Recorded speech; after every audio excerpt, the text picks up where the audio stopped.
E o tema de hoje, meu amigo, minha amiga, hoje nós vamos ter uma verdadeira aula de vida. Nós vamos conhecer a história de um grande lutador, um cara determinado que soube vencer os maiores obstáculos e vencer na vida e nos negócios. Eu estou falando de um cidadão chamado Carlos Prado, hoje um dos maiores produtores de melão do mundo e também ele é vice-presidente da FIEC. Meu amigo Carlos Prado, 82 anos de idade, parece um menino, subiu agora bem uns 10 lances de escada comigo e não cansou. É uma honra muito grande receber você aqui no Conexões. Ricardo, a honra é minha e estamos aí prontos para responder aí às suas indagações. Perfeitamente. O programa tem 1 hora de duração, Carlos, mas passa bem rápido, você vai sentir isso. Meu amigo Carlos Prado, vamos começar pelo começo. Vamos começar conhecendo um pouco mais do começo da sua vida, aonde você nasceu, o que é que seus pais faziam. Você nasceu em berço de ouro? Nasceu rico? Conte um pouquinho do começo da sua vida, sua infância. Seria bem melhor se tivesse sido assim, né? Num berço de ouro. Mas a família, na época, passava por dificuldades. Meu pai nunca foi uma pessoa de grandes posses, né? E ele teve várias atividades na vida. E na época em que eu nasci, a situação não era lá essas coisas, né? Eu me lembro, as primeiras imagens que eu tive da infância, né?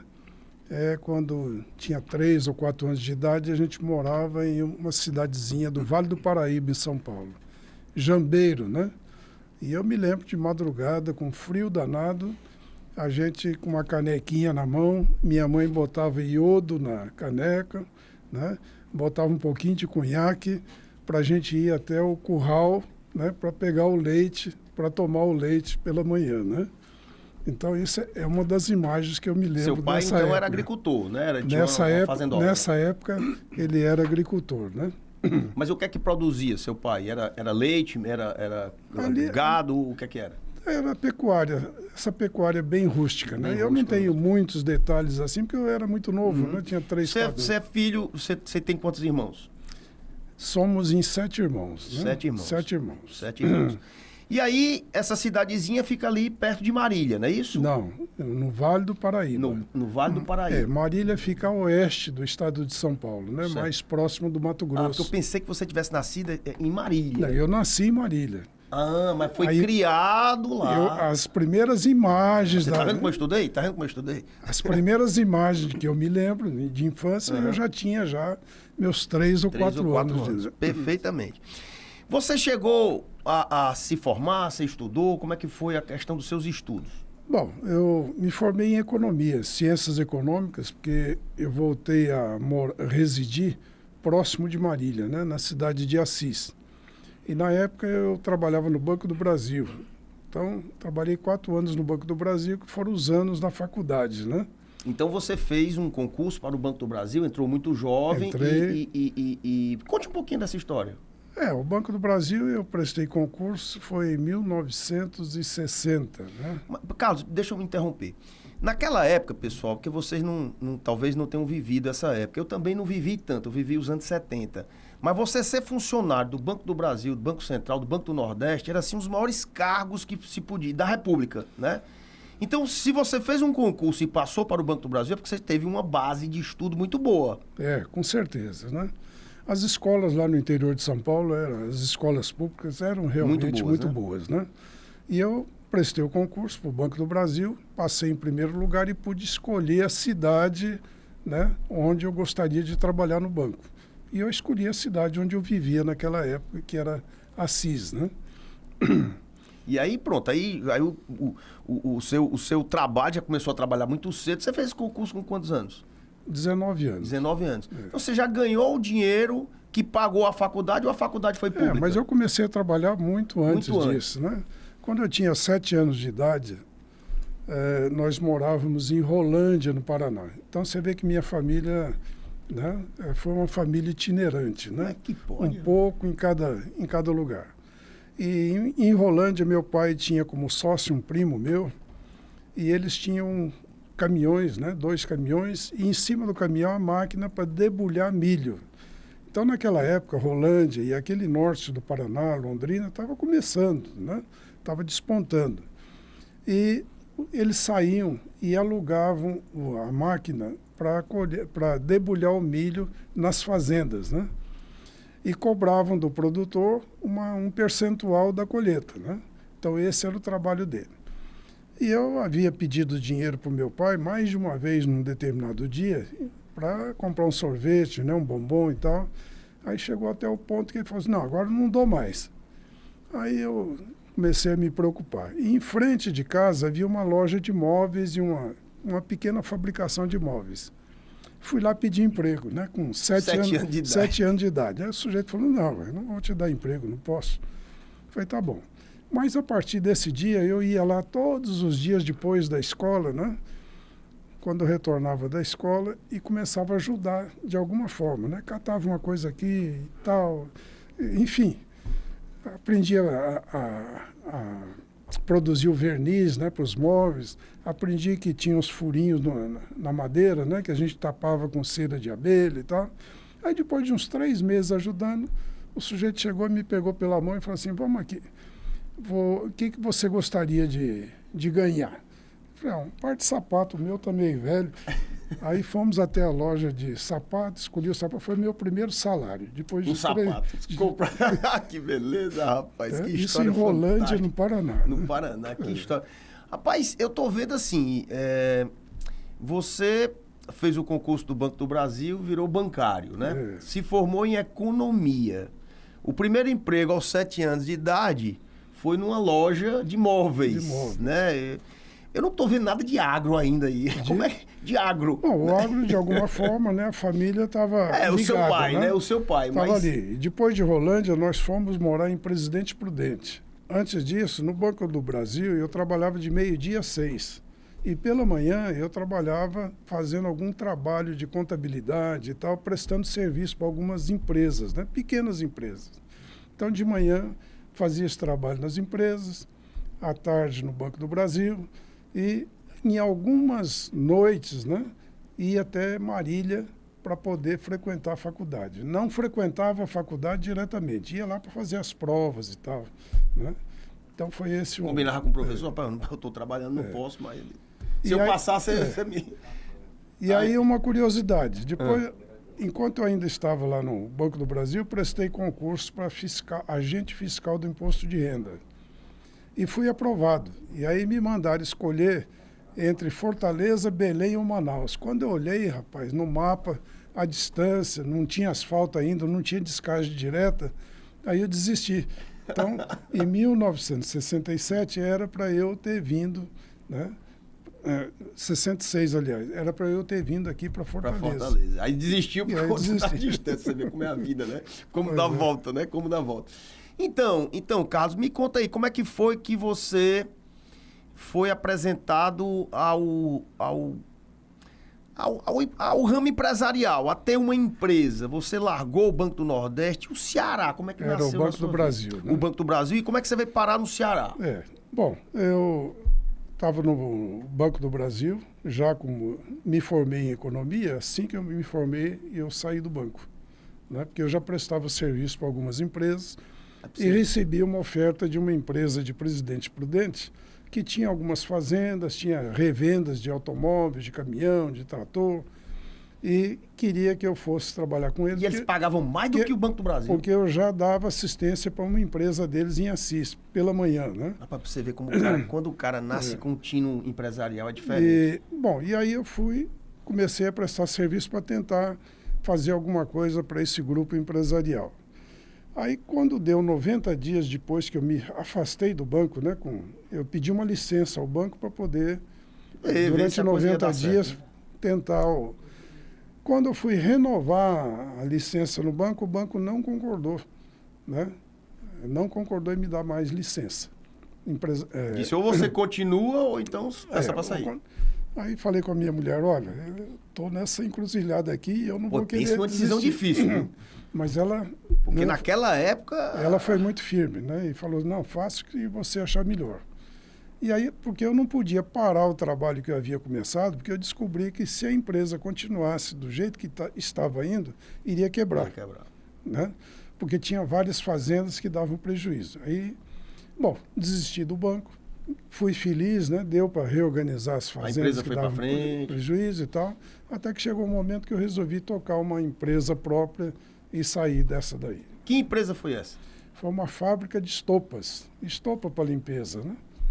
Comprando resíduo, passava por umas máquinas e tal, e fazia estopa. Onde é? Qual era a cidade? Era São Paulo? Presidente Prudente. Presidente Prudente. E ali eu vendia ali, naquela região oeste do estado, vendia no norte do Paraná, né? E no Mato Grosso, né?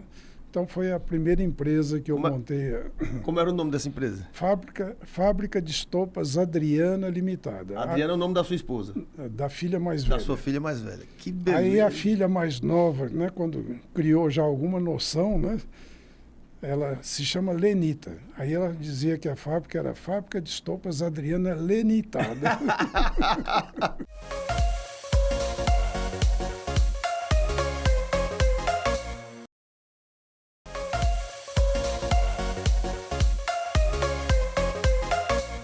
Primeira empresa, que já foi uma fábrica, o homem industrial no sangue, foi a Fábrica de Estopas Adriana. Adriana em Presidente Prudente. E aí, logo que eu saí da empresa, onde eu trabalhei, a empresa tinha fazendas e produzia. Uma das produções era de amendoim. E o amendoim era todo colhido à mão, praticamente, né? E havia uma dificuldade muito grande. Aí descobrimos que na Argentina tinha umas máquinas que poderiam ajudar na colheita. Então o dono da empresa importou algumas máquinas, né? Importou as máquinas e tal. As máquinas não funcionaram bem. Os fabricantes criaram outro modelo mais adaptado e acabou resolvendo o problema. Mas ele não conseguiu revender as máquinas, né, que ele havia importado. Bom, e nessas alturas saí da empresa, né? E montei a fábrica de estopas e os argentinos, fabricantes das máquinas, vieram me visitar e propor que eu ficasse com o negócio das máquinas, né? Falei, eu não posso, o negócio é lá do Souza Reis, né? Que era o... Vamos lá conversar com ele. Aí fomos conversar, o Souza Reis falou, não tem problema, você pode ficar com o negócio desde que você venda as máquinas que eu tenho em estoque aqui. São 12 máquinas. E aí começou a ligação mais estreita ainda até conseguir vender as máquinas e passar a importar máquinas, né? E aí foi que nasceu a CEMAG? Não, aí nasceu a Importadora Prudentina de Máquinas Agrícolas Limitada, né? Então foi o segundo passo, né? E o Ceará nessa história? O Ceará, ele vem porque a Importadora Prudentina, ela acabou, né? Ela se desenvolveu, importou várias máquinas, né? Fez importações expressivas.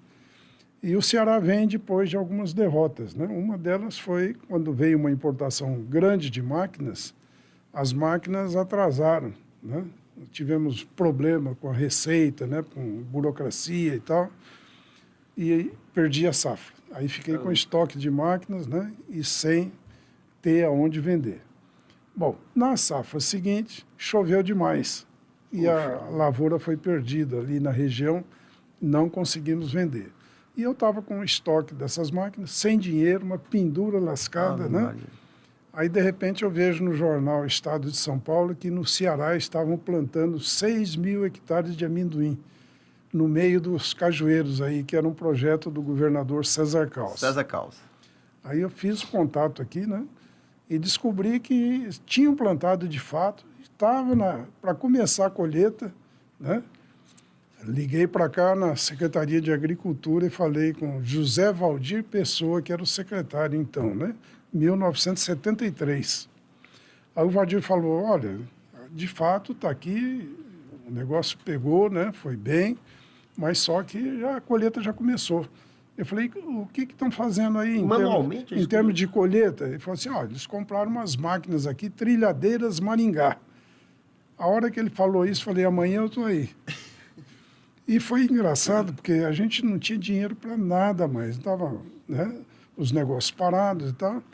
Aí fui na loja de um amigo, consegui o bilhete aéreo da Varig, né, para eu pagar em 10 vezes. E naquela época tinha acabado de sair o cartão Credit Card, né? Aí eu liguei para cá e descobri que o Hotel São Pedro aqui aceitava o pagamento com cartão de crédito Credit Card. Rapaz, Aí peguei mais um dinheirinho, quando foi no outro dia cedo eu estava aqui, né? Quem me recebeu foi o... Eu cheguei a 1h da manhã, quando foi 7h, o Pedro Borges, né, que era um agrônomo e que cuidava da parte agronômica da Catu do Brasil, estava lá no hotel já me esperando para ir para o campo para a gente ver as condições. E aí, de fato, eles tinham comprado as máquinas não iriam dar conta do recado. Você já sabia disso? Já Essas sabia, máquinas que esses claro. caras Quando me compraram, deram o nome da ih, máquina, lascou. eu sabia. Aí eu falei assim, olha, eu sei que vocês não vão poder comprar, porque já usaram a linha de crédito do banco, mas eu proponho o seguinte, eu trago uma máquina por minha conta, né?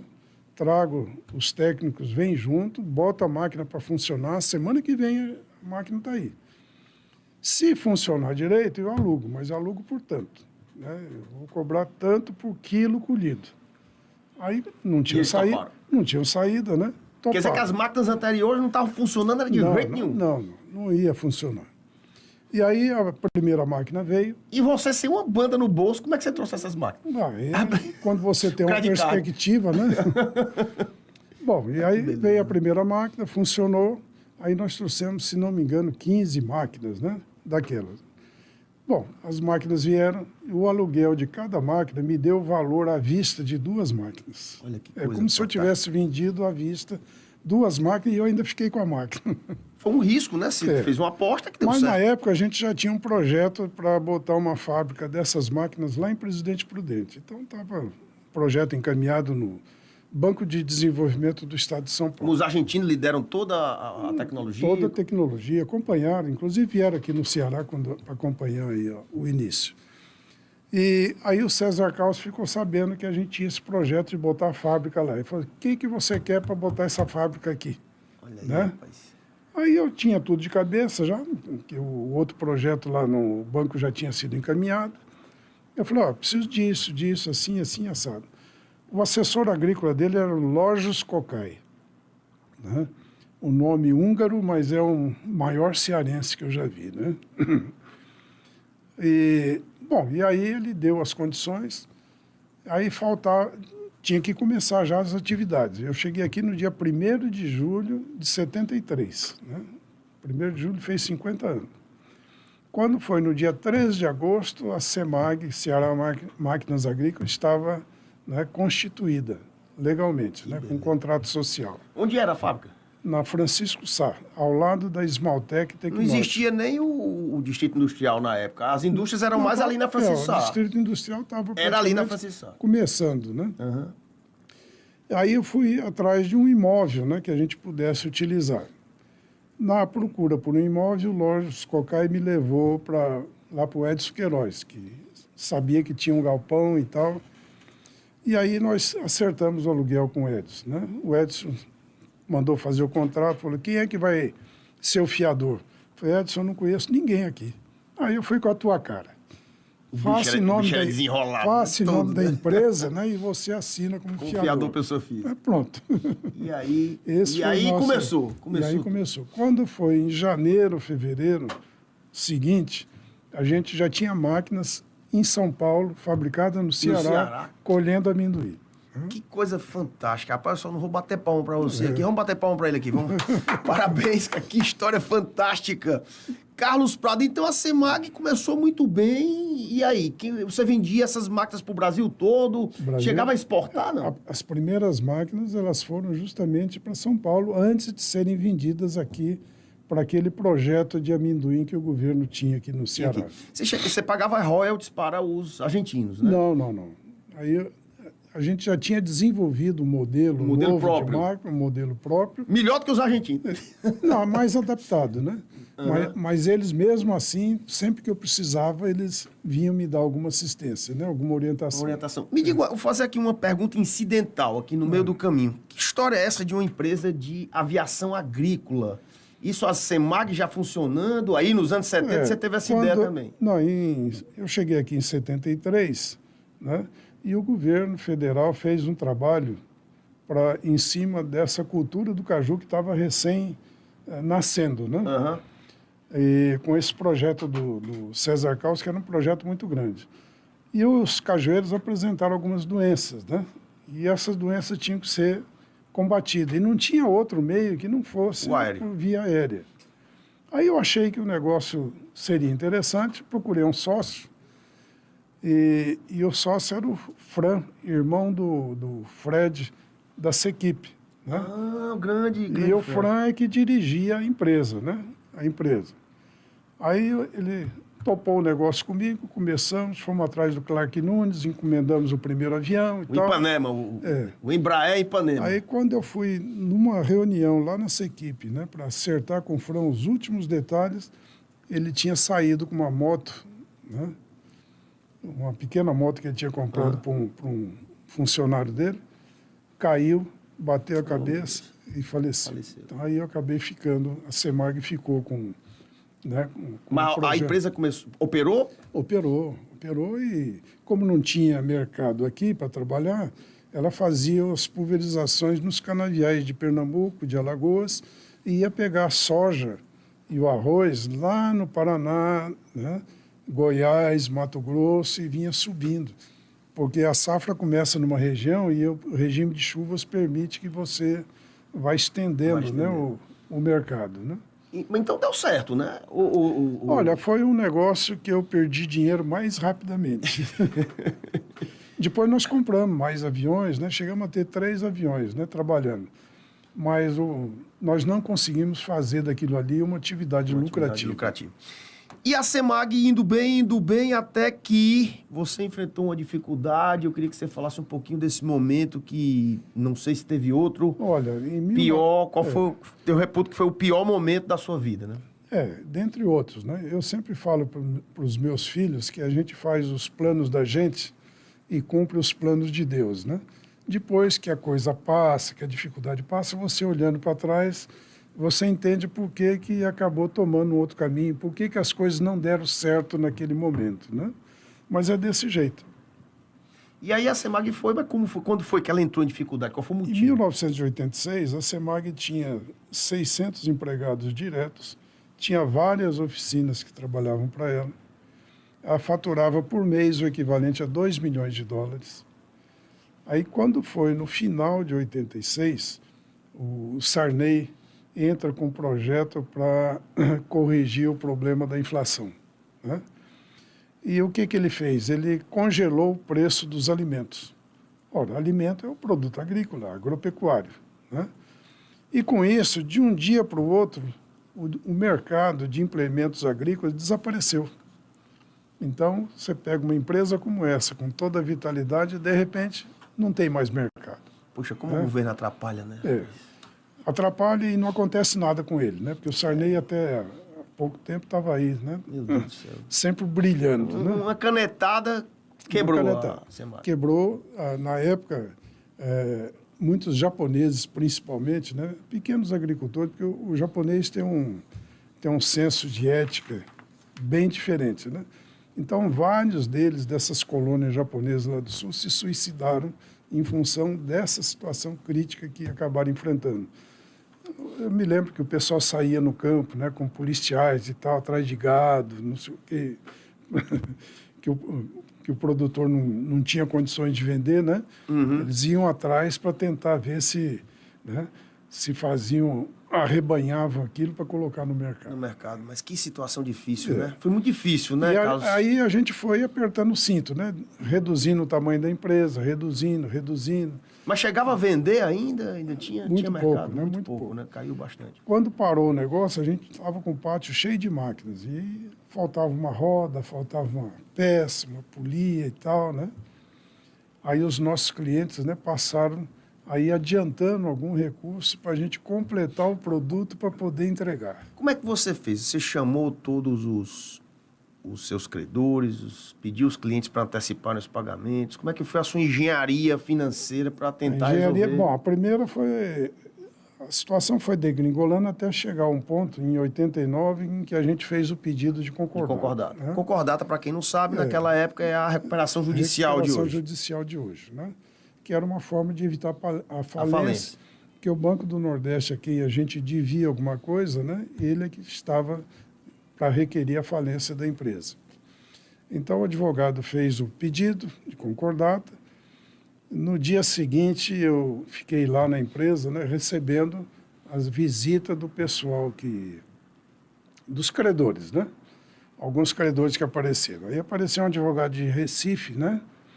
Apareceu para conversar comigo e falou assim, é a primeira vez que eu vejo o dono Receber, né? receber alguém no dia seguinte a concordata. Não era uma concordata fajuta, era uma concordata para dar certo mesmo, para soerguer a empresa. É. E a partir daí, para a empresa continuar, quer dizer, o faturamento caiu de 2 milhões de dólares para 100 mil dólares por mês. Como é que funcionava? Nem para pagar os funcionários. Então, ficou uma situação realmente muito crítica, né? Aí nós voltamos à atividade com os clientes adiantando dinheiro, né? Para eu comprar a matéria-prima para fazer o produto, né? Eles confiavam muito em você, né, Carlos? Entendeu? Porque dificilmente alguém vai confiar no E aí, devagarinho, né, a gente foi tentando. Só que a empresa nunca se recuperou plenamente, né? Ela ficou numa... E, na época, ela tinha já iniciado um trabalho a convite lá do governo do Piauí, né? Nós ficamos com umas terras compradas lá do governo do Piauí, numa condição especial, e para a gente fazer investimento com recurso do imposto de renda, né?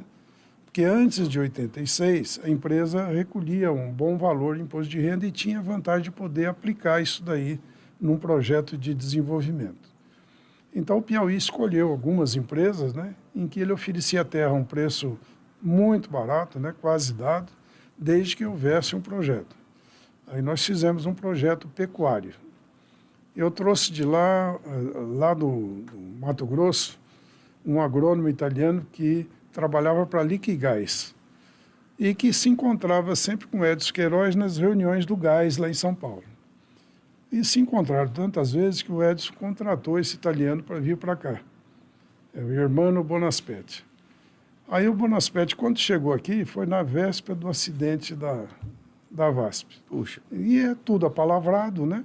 Mas morreu o Edson, ele ficou sem chão. E um amigo comum nosso, Renato Massari, né, da empresa Cerama Transportes, italiano também, né? A família dele conhecia o Bonaspetti, ele levou o Bonaspetti para almoçar comigo lá na Semag. Em 15 minutos nós fizemos negócio. E ele passou a assumir a gerência da Itaueira Agropecuária. Itaueira Agropecuária, que nasceu no Piauí. No Piauí, tendo como limite o rio Itaueira, que já naquela época e até hoje continua seco.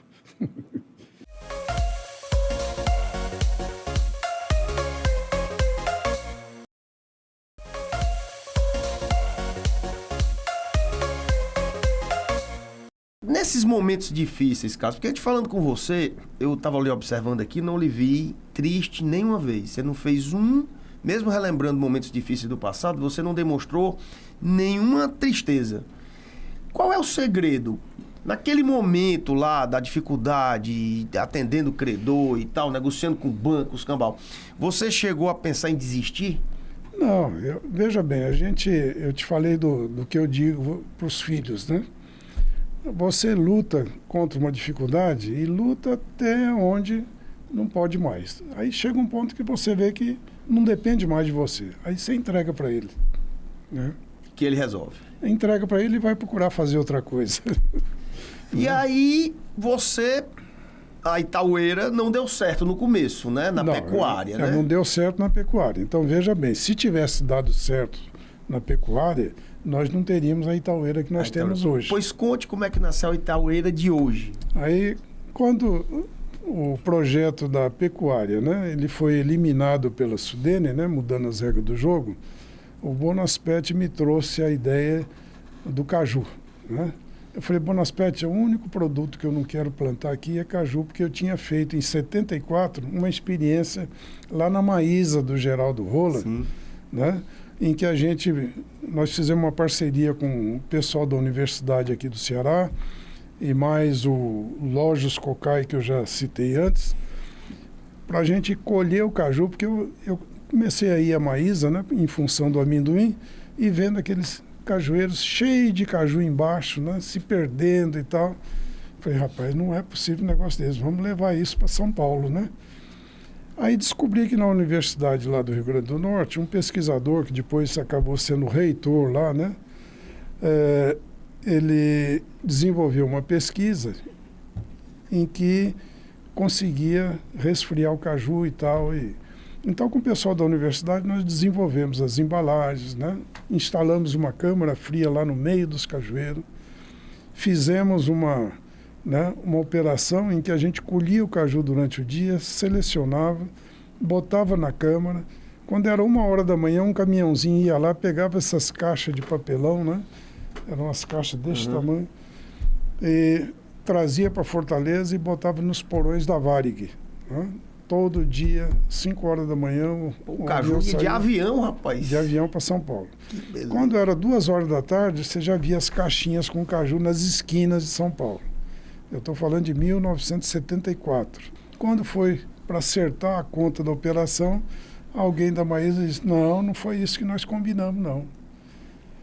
Eu não vou repetir o nome da pessoa, mas eu falei para ele, a sua palavra para mim a partir de hoje vale 200 mil cruzeiros.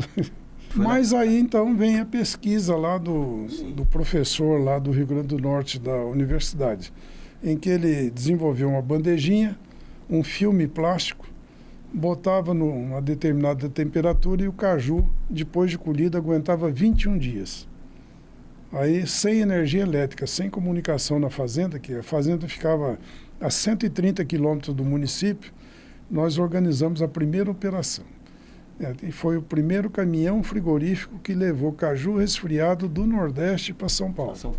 Foi um sucesso. Né? Bom, só que antes disso, nós tivemos que pegar um caju aqui da Ipace, né? Uns cajueiros da Ipace, que tinha um caju com a mesma coloração, caju com menos tanino, né? Todo padronizado, e que nós descobrimos depois de uma seleção rígida lá na fazenda e passamos a explorar. Aí começou a Itaueira com frutas. Quer dizer, trocou a pecuária para frutas e começou o caju. E por que o caju não deu certo? Não deu certo porque a Embrapa fez uma propaganda tão grande dos lucros que dava o caju resfriado que a Itaueira estava produzindo, que eles calculavam o preço do caju em função do preço que tinha no supermercado, né? Na bancada. Ora, até chegar lá, né, você tem uma quantidade de custos, né? Só que isso aí eles não colocaram para os ouvintes, né? E chegou ao ponto até de a gente ter uma reunião lá no Banco do Nordeste, no auditório, discutindo isso, e eu contestando um técnico da Embrapa. Falei, rapaz, você vai fazer com que os vizinhos meus aqui no auditório vão vender a sua casa para investir no caju e se quebrar. E vão tudo se lascar. Né? E se lascar, né? E nós paramos de produzir justamente porque houve um excesso de oferta e o preço... Mas vamos lá, nós estamos aqui falando da CEMAG, a CEMAG entrou em situação financeira difícil em 86, você está falando do caju que começou em 74 e evoluiu e se deu mal. Quando foi que a Itaueira começou a plantar o caju mesmo? Quando foi isso? Ela começou a plantar efetivamente em área maior em 1989. Pronto, então já foi depois da concordata da CEMAG. Então vamos lá, vamos organizar aqui as datas aqui. Quando foi que você venceu a concordata da CEMAG, que ela voltou a dar lucro? E quando foi que nasceu a Itaueira, que deu lucro também, quero crer, com o melão? A CEMAG só voltou a dar lucro há 6 anos atrás. Eita, pô, como é que você aguentou esse tempo todo? Nós aguentamos deixando ela em banho-maria, né? Porque o negócio de frutas começou a dar certo, né?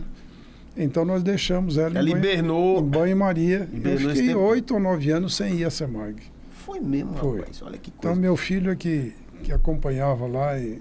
Pronto, então vamos já voltar a falar de CEMAG. E aí, quando foi que a Itaueira realmente começou a produzir o melão e ela detonou e virou essa potência de hoje? Com o caju, ela foi experimentar lucro em 1994. Quer dizer, a gente começou a operar lá no Piauí em 1980, escolha de terra e tal. Em 82 foi constituída oficialmente a empresa, 82. Em 94 ela deu o primeiro lucro, com o caju resfriado.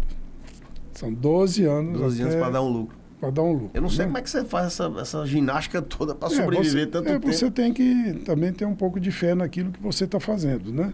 e acreditar que alguma coisa pode dar 94 deu lucro, já era plano real. Aí e quando é que degringolou que aí você mudou de cultura? Não, não degringolou, não. O caju que você falou. Enquanto o caju estava dando lucro ainda, Sim. Nós entramos no melão. Ah, entendi. Né? Foi para e passo, foi ali. Para e passo. Tá? A gente já via uma tendência de queda, né? Aí um cliente nosso lá, que é cliente até hoje, né? Irmãos Benassi, né? Que é cliente nosso, começou como caju em 94 e até hoje é nosso cliente. Distribui frutas lá no sul do Brasil. Aí o Benassi falou assim, olha, eu tenho uma fruta aqui que é um melão amarelo. É conhecido aqui como melão pepino, porque não tem gosto nenhum. Eu acho que se vocês fizerem com melão aquilo que vocês fizeram com caju, né, selecionado direitinho, com sabor e tal, vai dar certo. Eu falei, bom, mas o Sérgio, aí o custo vai ser maior também, porque a gente não consegue fazer alguma coisa diferente sem ter um custo maior. Não, eu pago, né? Falei, tá bom. E aí nós começamos, né? Fizemos arrumamos uns parceiros aí na parte agrícola, né? Silvio Ramalho Dantas, lá em Russas, João José Brasil da Silva, de Aracati, né? E nós começamos a nossa tentativa de produzir melão. Mas isso porque em 99 também eu participei de uma missão para Israel organizada pelo Carlos Matos, que era então o secretário de Agricultura. Teve um agora. Isso, outra vez, né?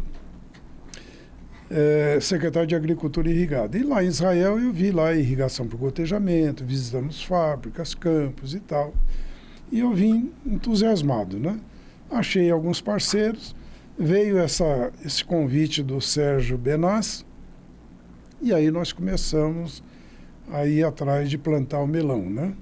Mas procurando plantar o melão da forma que nós tínhamos trabalhado o caju. Mas isso aqui, esse plantio de melão no Ceará, em Aracati e...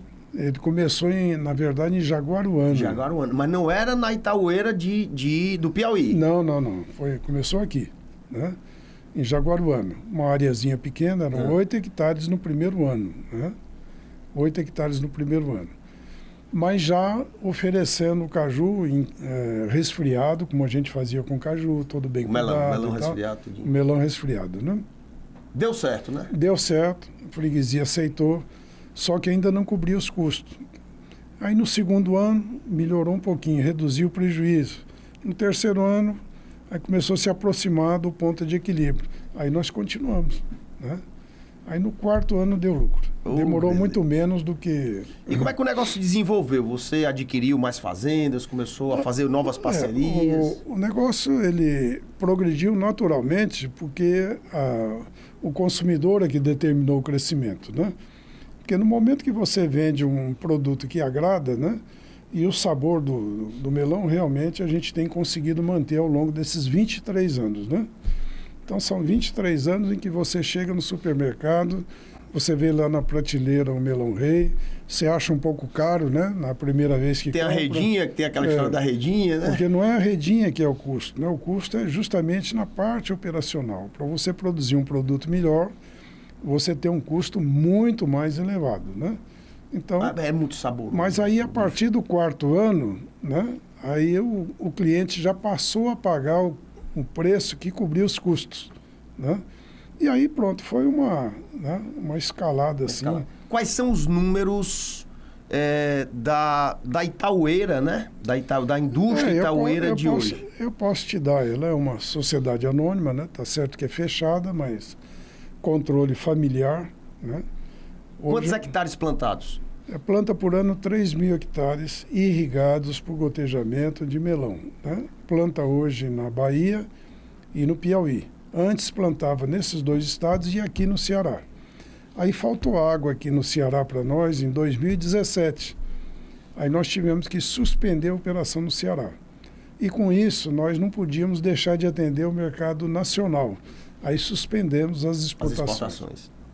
Agora, no próximo ano, se a gente conseguir uma ligação de energia que está pendente ainda com a Enel, né? Se nós conseguirmos a energia, o ano que vem já volta a plantar no Ceará e já volta a exportar. Você chegou a exportar para os Estados Unidos, Canadá, Chile, Dubai, Rússia, Holanda, Espanha, Itália. É um espetáculo, um espetáculo. E agora meus filhos estiveram numa feira lá na Espanha essa semana, né? Encontraram vários clientes antigos nossos e todos eles pedindo, olha, a hora que começar a manda... Cadê o melão rei? Cadê o melão rei? E nós nunca assinamos um contrato com um importador nosso. É verdade que você é o segundo maior produtor de melão do mundo? Isso é o que dizem, mas eu não acredito. Quem é o primeiro? Primeira agrícola famosa. E também aqui do Ceará. Aqui do Ceará. A diferença de produção dele para você é muito grande? Eles plantam 2,5 vezes, 3 vezes o que nós plantamos. Eles dispararam em termos de... Em torno de 8 mil hectares, mais ou menos, né? Hoje eles venderam já uma grande parte da empresa para um grupo espanhol, né? Uhum. Então, é uma empresa dedicada mais à exportação, mas também com uma presença importante no mercado interno. Né? Como é que foi, que fim levou a Maísa? Que eu me lembro também que tinha melão, a Maísa produzia pra caramba, era um espetáculo, tinha o tal do melão. O que levou ao fim dela? Olha, o sistema de comercialização da época previa que o importador fazia um contrato, mais ou menos em abril, maio, né?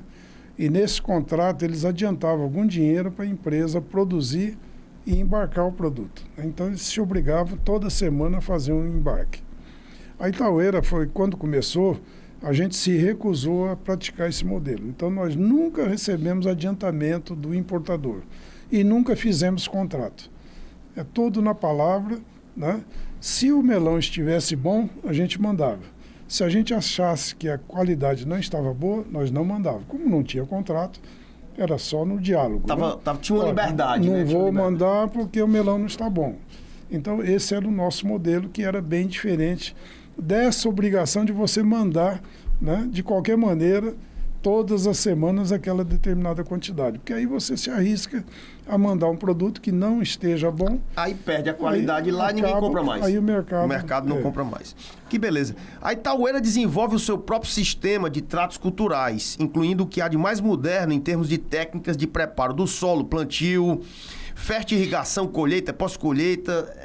Essa tecnologia hoje implementada no teu negócio, é a segunda geração que toca, você ainda está lá na frente, como é que é? Não, eu hoje estou como presidente do conselho, nós fizemos a sucessão, eu hoje estou pobre, já passei tudo para os filhos, né? Entendeu? Passei tudo para os filhos, a administração... São quantos filhos? 6 filhos, e 6 todos filhos. Trabalham na empresa, né? Você quase imitou seu pai, só faltou um, né? Pois é. E na época todos estão na empresa, uma empresa familiar, na verdadeira acepção da palavra. E quando foi na época da sucessão, quem nos assessorou foi o Sérgio Melo, né? Que é grande Sérgio Melo, uma grande figura. E na época eu me sentei lá numa sala do Sérgio Melo, numa mesa como essa, eu, minha mulher e os 6 filhos. Aí falei para eles, agora vocês vão eleger qual vai ser o líder, né? Para ser o presidente das empresas. Aí escolheram o Tom, que é o 4º na ordem de idade, né? Entendeu? E todo mundo... Na tranquilidade, na tranquilidade. Você sabe, apesar de você estar na presidência do conselho, não estar no dia a dia, mas qual é a produção da Itaúera hoje? Hoje dá aproximadamente, a Itaúera produz aproximadamente 90 mil toneladas de melão por ano. 90 mil toneladas, que atualmente está servindo somente ao mercado interno. Este ano deve faturar aproximadamente 400 milhões de reais. Né? E tem 2 mil colaboradores. 2 mil colaboradores, quer dizer, um cara que estava concordatário um dia desse, nunca baixou a cabeça, sempre acreditando nas coisas, criando novas culturas, acreditando nas pessoas, fazendo contratos verbais. Mas para isso você tem que ter uma rede de amigos também, né? Então, nas horas mais difíceis, teve amigos onde eu cheguei e falei assim, eu preciso de tanto para amanhã. Por isso que eu queria que você aproveitasse esse programa que vai para a posteridade. Olha ali, Carlos, 47 minutos, é um absurdo. O tempo passa mais rápido. Eu acho que é o Jameson que fica apertando algum botão aí. Para acelerar. O diabo é isso. Me diga aí, a gratidão é um dos sentimentos mais nobres do ser humano. Porque você só sabe o que é um amigo na hora que você precisa. Quando você não precisa, aparece uma ruma. Claro. Mas na hora do vamos ver, né? É igual cachorro de fazenda. Você sabe o que é um cachorro de fazenda? Você chega numa fazenda de carro, arruma de cachorro em cima do carro. Se você parar o carro e olhar para os cachorros, eles saem correndo tudinho. Esses são os amigos, entre aspas. quem foram as pessoas que mais lhe deram a mão quando você mais precisou? Fique à vontade. Olha, em 1969, meu pai faleceu num acidente, né? E na época eu já tinha a fábrica de estopa, né? Tinha uma importadora prudentina, né? Começando. Aí eu fiquei traumatizado, né? E fiquei em depressão. Por né? conta da morte E do os seu negócios... pai. E ainda veio, o negócio caiu, né? Isso. Aí nessa ocasião, um amigo que era foi colega de faculdade da minha mulher, né? Tava com dinheirinho para comprar uma casa. Pegou o dinheiro da casa e me passou. Rapaz, Pra esse eu poder... Sabe como é o nome desse cabo? É um anjo. Diga o nome dele. Onosor Fonseca. Qual é o nome? É brasileiro. Onosor Fonseca é o nome dele, né? Esse cidadão que ia comprar a casa dele e emprestou dinheiro aqui pro Carlos. É um anjo, né? E foi financiar a casa na Caixa Econômica. Como foi que você pagou ele? Não, assim que melhorou a situação. Que beleza. Mas depois Renato Massari, né? Que foi na época da concordata da Semag, né? O Renato está aqui, Cerama Transportes, né? Grande Renato, também ele ajudou bastante. Também. Depois Fernando Cirino, que esteve aqui com você. Grande Fernando Cirino, esse é meu irmão, viu? Esse foi mais de uma vez, né? Fernandão chegou junto também? Chegou junto mais Rapaz, de uma o Fernando vez. é outro anjo, ele é um agregador. É como o Beto Studart, Ricardo Cavalcante, Fernando Cirino, todos foram presidentes da FIEC, né? São agregadores, rapaz. Não deixa a coisa, acredita nas pessoas e ajuda os amigos. E o Fernando teve um dia que, depois da concordata e tal, aí teve um dia que o INSS colocou a Semag num processo judicial e foi a leilão. Aí eu estava numa reunião lá na Assembleia, o Fernando também, né? Falei, Fernando, vai ter um leilão agora à tarde lá da Semag. Eu preciso que você compre lá e me alugue. Ele falou, que hora que é? Eu falei, vai ser às 2 horas. Eu falei, tá bom, pode deixar. Foi lá, rematou, aluguei durante uns 3 ou 4 anos, né? Pagando aluguel para ele. Depois recomprou. Assim que eu tive condições, recomprei. Quer dizer que é outro anjo, né? Outro eu pensei que o Fernando Cirino era um anjo só para mim, mas eu tô vendo que ele é para muita gente, viu? Que capa danada. Beto Studart, né? Outro, né? Outro. Esse é um O Beto príncipe. foi mais recente, né? Chegou junto também. Então são pessoas assim que você... você tem que reconhecer, né? Que... Todos mandaram mensagens para mim quando eu disse que ele ia lhe entrevistar aqui. Todos disseram, esse é um ser fantástico, é uma figura maravilhosa, é uma pessoa do bem, é uma pessoa que merece ir pro seu programa. Sabe por quê? Só que eu me emociono. Tô vendo, mas faz parte do show, faz parte do show. Meu amigo Carlos Prado, um grande vencedor. Hoje, um negócio que estava quebrado, tá produzindo a Semag hoje, né? Você falou que a Semag de 6 anos para cá, também hoje, com o agronegócio bombando no Brasil, né? Não, hoje ela tá bem, tá... Né? Quem é que toca a Semag dos filhos? A Semag, ela é um negócio à parte. Houve uma sucessão, mas depois, como eles se interessaram mais, os filhos se interessaram mais pela atividade de frutas, né? Que estava indo bem, né? E exigindo muito esforço. Aí a Semag ficou um pouco de lado e eu recomprei, né? Sim. Então eu tô com ela hoje. Ah, você que tá tocando a Semag? Uma vez por semana eu dou uma passada lá. Quem é que compra mais da Semag hoje? Mas quem dirige a Semag é José Olindo Chaves, né? Que é um executivo seu, contratado. Ele entrou na Semag como estagiário. Né? Olha aí. Você deu uma sociedadezinha para ele? Já deu uma sociedade? Já deu um pedacinho. Ô, caba danado.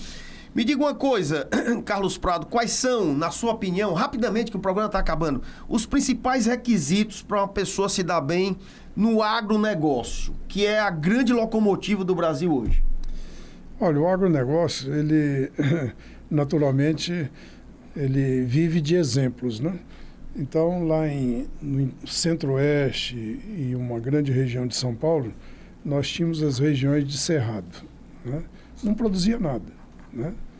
Aí como é que isso muda de um dia para a noite? A Embrapa fez alguns ensaios com o apoio de uma empresa japonesa de desenvolvimento, a JICA, né? E com a correção do solo com calcário, eles tornaram aquelas terras produtivas.